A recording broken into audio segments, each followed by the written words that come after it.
Hello అందరికీ. మీరు ఎప్పుడైనా ఆర్డర్ చేసినప్పుడు మింత్రా ఇలాంటివి పేపర్స్ ఏవైనా కవర్ బ్యాగ్స్ ఉన్నాయనుకోండి, వాటిని ఈ విధంగా అయితే నేను ఒక క్రాఫ్ట్ అయితే చూపించబోతున్నాను. ఫస్ట్ అయితే మనం ఈ విధంగా పీసెస్‌గా కట్ చేసుకుంటాము. కట్ చేసుకున్నాక ఒక పెయింట్ బ్రష్ ఉంటే మీ దగ్గర కొంచెం పెద్ద సైజు ఉన్నది దాన్ని మనం వాటర్‌లో డిప్ చేసి ఆ పేపర్ మీద ఈ విధంగా పెట్టుకుంటామనమాట. అప్పుడు మనం ఇలాగా చుట్టుకోవడానికైతే చాలా కొంచెం చెరగకుండా మరి పరకపరకలాడకుండా ఈ విధంగా అయితే వస్తుందనమాట. సో, మనం ఈ విధంగా అయితే ఆ పేపర్ షీట్‌ని ఈ విధంగా అయితే చుట్టుకుంటామనమాట. ఇలా మొత్తం చుట్టుకుంటే ఒక తాడులాగా మనమైతే తయారు చేసుకోవాలి. అలా తయారు చేసుకున్న దాన్ని దీన్ని ఈ విధంగా అయితే చుట్టుకుంటామనమాట. నా చిన్నప్పుడు చాకల వాళ్ళకి మనం పట్టీలు వేస్తాం కదా! ఆ పట్టీలు వచ్చిన తర్వాత వాటిని అయితే ఈ విధంగా అయితే చుట్టుకునేవాళ్ళం. ఆ అలవాటుతో అయితే నేను ఈ విధంగా అయితే ఒక పెద్ద ఉండైతే తయారు చేసుకున్నాను ఆ పేపర్స్ అన్నిటితో. అండ్ మా ఫ్రెండ్స్ అయితే ఈ విధంగా డామినోస్ నుంచి పిజ్జా ఆర్డర్ చేసుకున్నారు. ఆ బాక్స్‌ని ఎందుకు వేస్ట్‌గా పడేయడం అని చెప్పేసి దాంతోనే ఈ విధంగా ఏదైనా క్రాఫ్ట్ చేద్దామని అయితే నేను తీసుకొని సెంటర్ పార్ట్‌ని అయితే కట్ చేసుకుంటున్నాను. ఇలాగ చిన్న చిన్న ముక్కలు ఉన్నాయి కదా! వాటినైతే సెపరేట్ చేసేసి ఈ విధంగా అయితే 2 మూతలకు కూడా 2 బాక్సులు వచ్చాయన్నమాట. దానిలో ఒక పీస్‌నైతే ఈ విధంగా నేను చుట్టూ అంచులనేమో ఈ విధంగా ఒక టేప్ ఉంటుందన్నమాట. ఆ టేప్‌తో అంటించుకున్నాను. చాలా స్మూత్‌గా ఉంటుంది. సో, ఇప్పుడు మొత్తం అంతా కూడా లుక్ మార్చడానికి ఆరెంజ్ కలర్ పెయింట్ అయితే లుక్ ఇంకా బాగుంటుంది. నా ఫేవరెట్ కలర్ కూడా. సో, మొత్తం అంతా కూడా ఆరెంజ్ కలర్ అయితే వేసేసాను. వేసేసిన తర్వాత మనము బ్లింకిట్‌లో గానీ ఆర్డర్ చేసినప్పుడు వస్తుంటాయి కదా! కవర్ బ్యాగ్స్ అనేవి. ఆ బ్యాగ్స్‌ని ఈ విధంగా అయితే నేను తీసుకున్నాను. ఒక షీట్‌ని అయితే తీసుకున్నాక సెంటర్‌లో ఫెవికాల్ అంటించేసి మనము ముందుగా ప్రిపేర్ చేసిన తాడైతే ఉంది కదా! ఆ ఉండని ఈ విధంగా అయితే చిన్న చిన్న ముక్కలుగా అయ్యింది కదా! ఆ ముక్కల్ని ఈ విధంగా ఒక్కొక్కటి తీసుకొని ఇలా రౌండ్‌గా ఫెవికాల్ అంటిస్తూ టైట్‌గా చేస్తూ ఇలా ఒక భూచక్రంలాగా వస్తుందనమాట. చూసారు కదా! చూస్తే అలానే అనిపిస్తుంది నాకు. ఇలా ఫెవికాల్ అంటిస్తూ కొంచెం టైట్‌గా కొంచెం కష్టపడాలి. కొంచెం నెమ్మదిగా ఓపికతో అయితే ఈ విధంగా అయితే అతికించుకుంటున్నాను నేనైతే.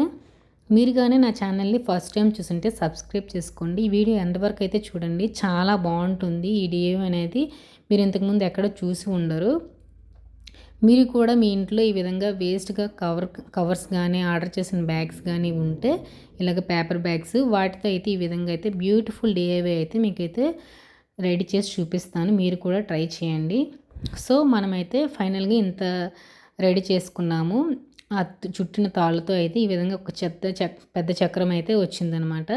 రిమైనింగ్ ఆ పేపర్‌నంతటి కూడా కట్ చేసేసాను. ఏదైతే ఉందో ఆ చక్రం మాత్రమే కిందన ఆ పేపర్ అయితే ఉంచాననమాట. నెక్స్ట్ మిగిలిన ఆ పేపర్స్ ముక్కలనేమో ఈ విధంగా సన్నంగా కట్ చేసి పెట్టుకుంటున్నాను నేనైతే. నెక్స్ట్ ఏం చేయాలో ప్రాసెస్ అంతా కూడా స్టెప్ బై స్టెప్ మీరు ఎండ్ వరకు చూడండి. చాలా బాగుంటుంది. చాలా రిలాక్సింగ్‌గా కూడా ఉంటుందన్నమాట వీడియో అనేది. నెక్స్ట్ ఏమో ఇంతకు ముందు తీసుకున్న కార్డ్‌బోర్డ్‌కేమో ఈ విధంగా నేను ఇంతకుముందు కట్ చేసి పెట్టుకున్నాం కదా! ఆ పేపర్ ముక్కలనైతే ఫెవికాల్ అంటించేసి ఈ విధంగా మనమైతే చిన్న చిన్నగా అంటించేస్తాను. వన్ బై వన్ కూడా ఏదైతే మనం మార్క్ చేసుకున్నామో ఆ మార్క్ మీద నేను ఫెవికాల్ అంటించేసాను.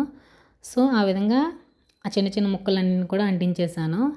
ఆ తర్వాత మనం రౌండ్‌గా తయారు చేసుకున్న ఆ తాళ్ళతో చేసిన ఉంటుంది కదా!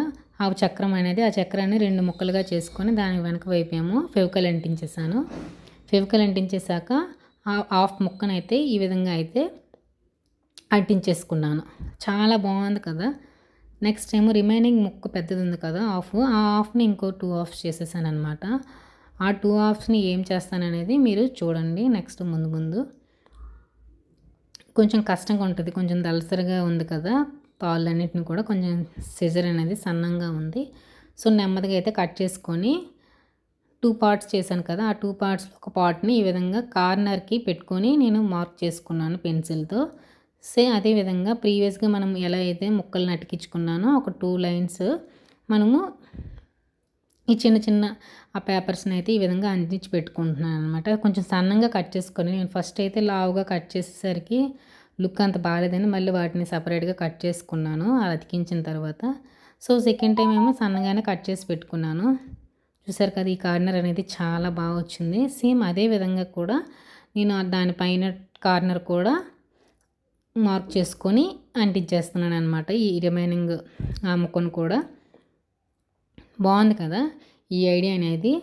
చాలా బాగా నచ్చింది నాకైతే మాత్రం. మీకు ఎలా అనిపించిందో కామెంట్ బాక్స్లో కామెంట్ చేయండి. మళ్ళీ నెక్స్ట్ వీడియోలో కలుద్దాం.